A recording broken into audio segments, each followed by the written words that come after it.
नमस्कार, बहुत स्वागत है आपका। आप देख रहे हैं जी बिजनेस। मैं हूं अनीता। ये रुक करते हैं हमारी खास पेशकश का। उत्तर प्रदेश के प्रयागराज में महाकुंभ का भव्य आयोजन होने वाला है। पौष पूर्णिमा के दिन 13 जनवरी 2025 से महाकुंभ की शुरुआत हो जाएगी और 26 फरवरी 2025 को महाशिवरात्रि पर इसका समापन होगा। 13 जनवरी के दिन ही पहला शाही स्नान भी किया जाएगा। बता दें कि महाकुंभ विश्व का सबसे बड़ा धार्मिक आयोजन है, जिसमें देश दुनिया से साधु संत और श्रद्धालु शामिल होते हैं और पवित्र त्रिवेणी संगम पर आस्था की डुबकी लगाते हैं। खासकर महाकुंभ में नागा साधु आकर्षण का केंद्र रहते हैं। इसका कारण है कि उनकी जीवन शैली, पहनावा और भक्ति, ये सब कुछ बहुत ही अलग और अनोखा होता है। तो आज इसी पर हमारी खास पेशकश देखिए, आस्था का महाकुंभ। तो इस महाकुंभ में पूरे एक महीने यानी माघ के इस महीने में आस्था और आध्यात्म के अलग अलग दर्शन होंगे प्रयागराज में, जिसकी तैयारी योगी सरकार ने पूरी कर ली है। वो चाहे सुरक्षा की दृष्टि से हो या फिर पूरे आयोजन को भव्य और दिव्य बनाने के मद्देनजर हर तरह की तैयारी कर ली गई है। पूरी दुनिया से 1 करोड़ विदेशी पर्यटक भारत आने वाले हैं प्रयागराज में महाकुंभ में शामिल होने के लिए, स्नान करने के लिए, जिसके लिए पुख्ता इंतजाम किए गए हैं। और आस्था का ऐसा समागम है महाकुंभ, सिर्फ आस्था का महापर्व नहीं है यहाँ पर, या फिर शाही स्नान भर नहीं है। आध्यात्म की पहचान अगर भारत की अगर कहीं होती है तो वो महाकुंभ में ही होती है। और पूरे एक महीने तक इसी की तस्वीर, इसी की झलक देखी जा सकेगी। महाकुंभ में अलग अलग अखाड़ों के शाही स्नान होते हैं और ये शाही स्नान अपने में ही महाकुंभ की पहचान होता है, क्योंकि इस शाही स्नान में जो भी आध्यात्म से जुड़े साधु संत या अखाड़े हैं वो सभी इसमें शामिल होते हैं। तो किस तरह की तैयारी है और इस बार आस्था के इस महाकुंभ में क्या कुछ खास है, जानने के लिए रुक करेंगे प्रयागराज से हमारे सहयोगी गुफरान आलम का। गुफरान, क्योंकि बस कुछ ही घंटे बचे हैं महाकुंभ के लिए, 1 साल से इसकी तैयारी चल रही है, तैयारी पूरी हो चुकी है और किस तरह से शंखनाद होने वाला है महाकुंभ का, आगाज होने वाला है कुंभ का?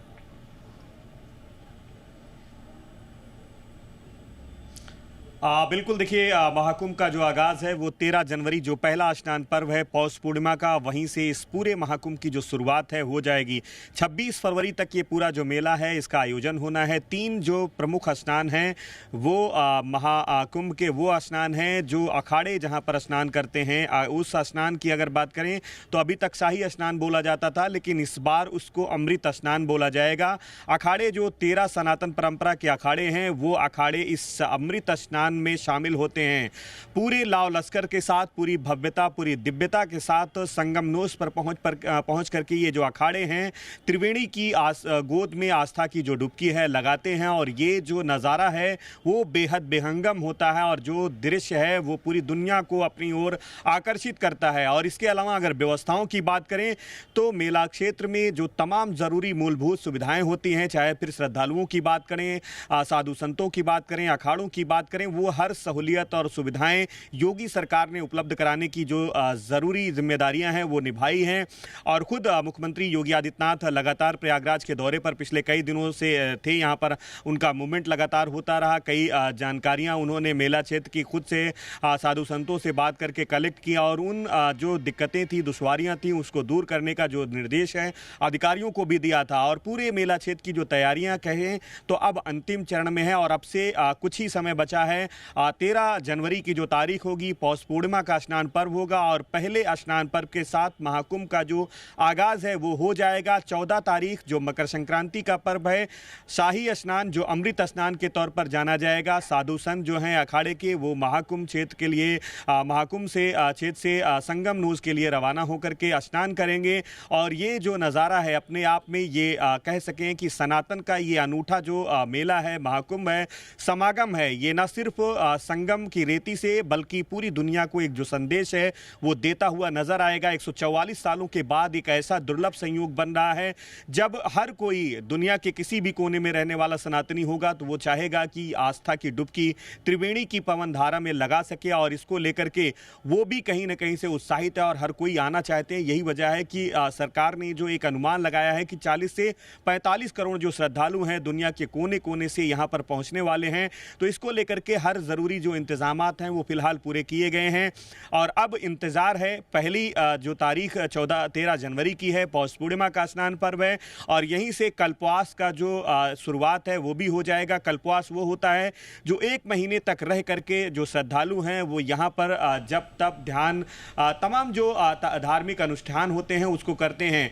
ये एक जो आयोजन है महाकुंभ का वो जो है कल्पवास के साथ कहें तो शुरुआत होगी। और कल्पवास का एक ये महत्व भी है कि वो महाकुंभ से ही आमतौर पर शुरुआत उसकी मानी जाती है, और अगले 12 साल बाद जब कुंभ का आयोजन होगा तब वो एक तरीके से पूर्ण यानी पूर्णता की तरफ होगा। तो इस लिहाज से कल्पवास का भी अपना महात्मा है, और कल्पवास शुरू होगा और उसके ठीक अगले दिन अखाड़े जो सनातन के वैभव होते हैं वो अखाड़े जो हैं त्रिवेणी के संगम तट पर पहुंच करके आस्था की जो डुबकी है वो लगाएंगे। और वो जो नजारा है पूरी दुनिया को हमेशा से आकर्षित करता रहा है। और त्रिवेणी तीर्थराज प्रयाग जो है तीर्थों का राजा कहा जाता है, और यही वजह है कि यहाँ का जो स्नान है दान है वो अपने आप में हर तीर्थों से ज्यादा महत्व रखता है।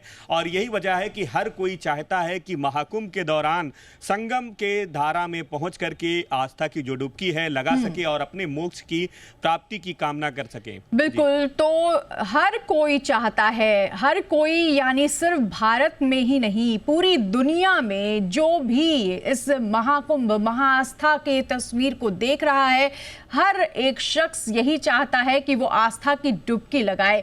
गुरप्राण क्योंकि पौष पूर्णिमा 13 जनवरी को है और उसके बाद मकर संक्रांति यानी माघ का महीना शुरू होगा, और कल्पवास भी माघ के महीने से शुरू हो जाता है, यानी श्रद्धालु बड़ी संख्या में आ रहे हैं।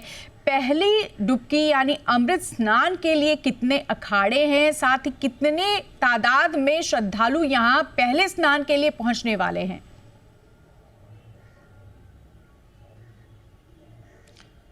देखिए, पहला जो स्नान पर्व है वो पौष पूर्णिमा का है। ये सामान्य स्नान पर्व माना जाता है महाकुंभ का, और यहीं से इसका जो आगाज़ है वो होगा। उत्साह की अगर बात करें तो साफ तौर पर श्रद्धालुओं में दिखाई दे रहा है। एक श्रद्धालु हैं वो हमारे साथ, उनसे बातचीत भी कर लेते हैं। ये बताएं आप कहाँ से पहुँचे हैं और स्नान के लिए पहुँचे हैं? जी, मैं कानपुर से आ रहा हूँ। मैं पीएचडी स्कॉलर हूँ चंद्रशेखर आज़ाद कृषि विश्वविद्यालय में, और यहाँ शाही स्नान के लिए मैं आया हूँ। यहाँ की व्यवस्था काफ़ी अच्छी लगी मुझे। शहर की सबसे पहले मैं बात करूँ, शहर में घुसते ही तो जो ट्रैफिक की व्यवस्था है वो बहुत अच्छी की गई है। चारों तरफ डाइवर्जन लगाए गए हैं, प्रशासन लगी हुई है, मतलब हर तरह की प्रशासन मैंने देखा। पुलिस पर संगम का नज़ारा कैसा है? संगम का नज़ारा तो वास्तव में पिछले बार और इस बार की तुलना में बहुत ही ज़्यादा डिफरेंस है। तमाम सारे सेक्टर्स बटे हुए हैं, पुलिस प्रशासन लगा हुआ है। आप गूगल मैप पे देखेंगे तो भव्यता दिख रही है। जी बिल्कुल, भव्यता दिख रही है। गूगल मैप पे एक एक रास्ते ये श्रद्धालु हैं जो सीधे तौर पर जो तैयारियां हैं उससे कहीं न कहीं से एक तरीके से उत्साहित हैं, और उसकी सराहना भी कर रहे हैं, और करनी भी चाहिए, क्योंकि वो जो नज़ारा है वो शहर में ही नहीं बल्कि पूरे महाकुंभ क्षेत्र में दिखाई दे रहा है। आपने बात की कितने अखाड़े हैं, तो 13 अखाड़े हैं जो सनातन परंपरा के हैं। आदि गुरु शंकराचार्य जी ने स्थापित किए थे इन अखाड़ों को, और ये अखाड़े धर्म की रक्षा के लिए स्थापित किए गए थे। और कहा यह जाता है कि जब से सनातन है तब से ये अखाड़े हैं, और अखाड़े जो हैं न सिर्फ सनातन की रक्षा के लिए बनाए गए थे बल्कि संस्कृति को बढ़ाने के लिए। और यही वजह है कि महाकुंभ जैसे जब आयोजन होते हैं, चाहे प्रयागराज की बात करें, नासिक की बात करें, उज्जैन की बात करें, हरिद्वार की बात करें, ये अखाड़े जो होते हैं महाकुंभ के वैभव होते हैं। और इनका जो आकर्षण है वो आप जब तस्वीरें देखेंगे तो आप अंदाज़ा लगा सकते हैं कि किस तरीके का नज़ारा होता है। खास करके जो अमृत स्नान, जिसको इसके पहले शाही स्नान बोला जाता रहा है, अमृत स्नान में जब ये अपने कैंप से, अपने शिविर से महाकुंभ यानी संगम नोस के लिए रवाना होते हैं तो वो जो दृश्य होता है बेहंगम होता है, पूरी दुनिया को आकर्षित करता है। वैचारिक रूप से कोई कुछ हो सकता है, लेकिन हर कोई, ना सिर्फ सनातनी, हर कोई उस रंग को, उस वैभव को देखना चाहता है। और यही वजह है कि पूरी दुनिया के कोने कोने से जो लोग हैं वो इस नज़ारे को अपने कैमरे में, अपनी एक तरीके से मोबाइल्स में कैद करना चाहते हैं। और वो जो नज़ारा है हमने इसके पहले भी तस्वीरों में देखा है, और इस बार भी जब 14 जनवरी को शाही स्नान होगा, यानी अमृत स्नान, अखाड़े जब संगम के जी। लिए आएंगे तो वो नजारा आपको दिखाई देगा। बिल्कुल। हालांकि उसके पहले जी। पौष पूर्णिमा का स्नान पर्व है और कल्पवास का जो एक जी बिल्कुल बिल्कुल गुफरान, जो कुछ भी तस्वीर उभर कर सामने आ रही है या भविष्य में इस महाकुंभ के दौरान आएगी, क्योंकि पूरी दुनिया से यहाँ लोग इकट्ठे होने वाले हैं और आस्था की डुबकी लगाने वाले, से देखकर ये कहा जा सकता है कि भले ही हमारा मजहब अलग हो लेकिन हमारे पूर्वज एक ही रहे हैं और वो सनातन रहे हैं। क्योंकि इसकी तस्वीर बयां करती है कि दूर दूर बैठा एक श्रद्धालु चाहता है कि वो आस्था की डुबकी लगाए महाकुंभ में। जानना चाहेंगे क्योंकि कुछ ऐसे इनपुट्स भी मिले हैं कि साजिश की जा सकती है आतंकी हमलों की या फिर महाकुंभ में शांति को बिगाड़ने की। इसे लेकर के किस तरह की तैयारी है और किस तरह यहां पर सुरक्षा के इंतजाम किए गए हैं गुफरान?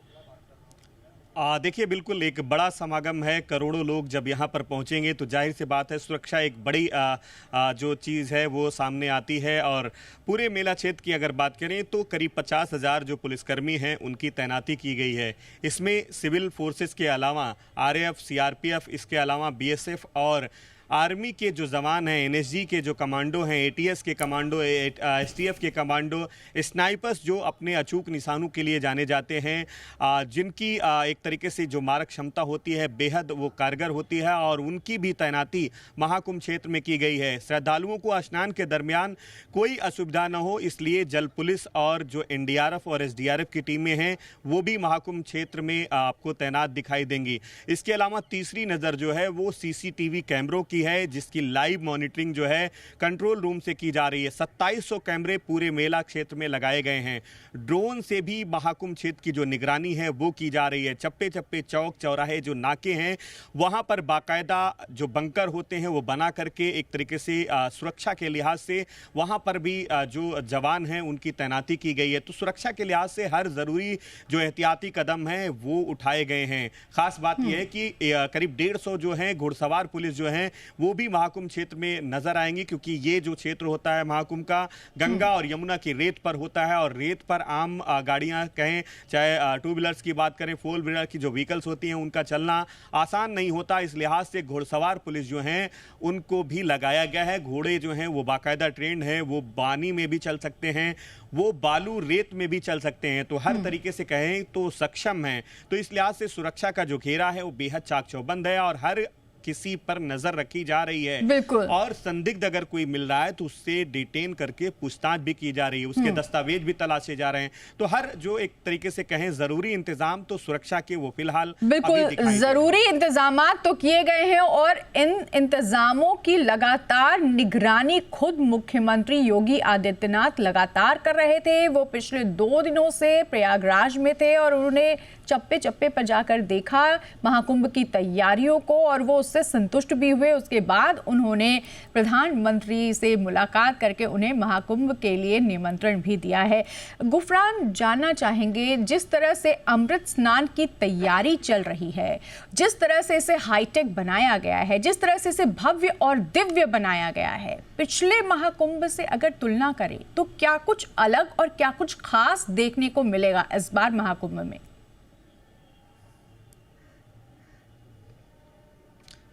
देखिए, ये जो कुंभ है दिव्यता भव्यता के साथ डिजिटल जो आधुनिक तकनीक है वो भी आपको यहाँ नज़र आएगी। और सीधे तौर पर खुद प्रधानमंत्री जी ने इस बात का ऐलान किया है डिजिटल महाकुंभ का, तो उसकी जो आपको तकनीक है वो ज़रूर मेला क्षेत्र में जब आएंगे तो दिखाई देगी। यहाँ पर जो आप जिस भी एरिया में जाएंगे ये अस्थाई शहर होता है और यहाँ पर पहली बार गूगल से एमओयू हुआ है। जो गूगल्स आप डालेंगे तो किसी भी सेक्टर्स की, किसी भी आश्रम की, किसी भी महंत के शिविर की जानकारी आपको गूगल दे देगा। इसके अलावा अगर बात करें तो पूरे मेला क्षेत्र में जो है एआई कैमरों से, जो कैमरे सीसीटीवी इंस्टॉल हुए हैं उनको एआई से कनेक्ट किया गया है, यानी आधुनिकता का जो समागम है वो महाकुंभ में भी दिखाई देगा। सुरक्षा के लिहाज से ये चीज़ें जो हैं अलग हैं।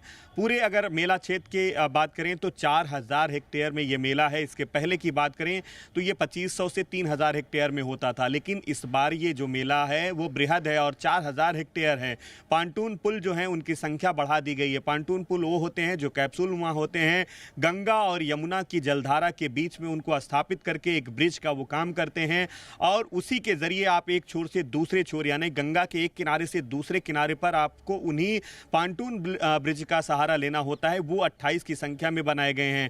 पूरे मेला क्षेत्र की अगर बात करें तो जो ज़रूरी मूलभूत सुविधाएं होती हैं, चाहे जल की बात करें, शौचालय की बात करें, स्वास्थ्य की बात करें, इन जो इंतजामात हैं वो भी मेला क्षेत्र में आपको दिखाई देंगे। सेंट्रल हॉस्पिटल जो हैं वो बनाए गए हैं स्वास्थ्य का ख्याल रखने के लिए। दूसरी जो सहूलियत है, दूसरी जो सुविधाएं हैं उसमें शौचालय करीब 1.5 लाख जो मोबाइल टॉयलेट होते हैं वो रखे गए हैं। वाटर एटीएम जो हैं वो लगाए गए हैं इसलिए ताकि श्रद्धालुओं को पीने के लिए साफ सुथरा जो जल है आरओ का वो मिल सके। गंगा की जो जल है उसकी निर्मलता अविरलता बनी रहे, इसके लिए भी जो ज़रूरी काम है वो किए गए हैं। उसमें जो तमाम जो गंदे नाले इसके पहले गिरते रहे हैं गंगा और यमुना की धारा में, उनको टैप किया गया है, बंद किया गया है।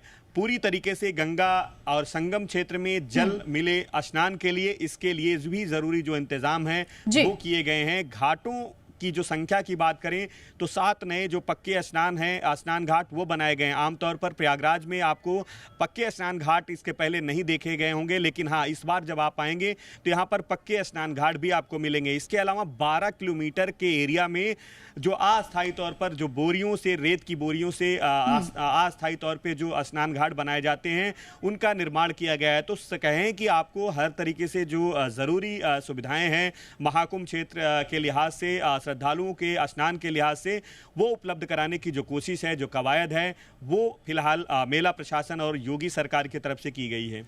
बिल्कुल, तो योगी सरकार और मेला प्रशासन की तरफ से महाकुंभ को ना सिर्फ भव्य और दिव्य बल्कि पूरी तरह से सुरक्षित बनाने की तैयारी कर ली गई है। बस 40 घंटे से भी कम का समय बचा है जब महाकुंभ का शुभारंभ हो जाएगा, शंखनाद हो जाएगा। 13 जनवरी को पहला शाही स्नान होगा जिसे अमृत स्नान का नाम दिया जा रहा है और इस अमृत स्नान में सिर्फ भारत के ही नहीं बल्कि दुनिया भर के श्रद्धालु आस्था की डुबकी लगाने वाले हैं। बहुत शुक्रिया गुफरान इस पूरी जानकारी के लिए।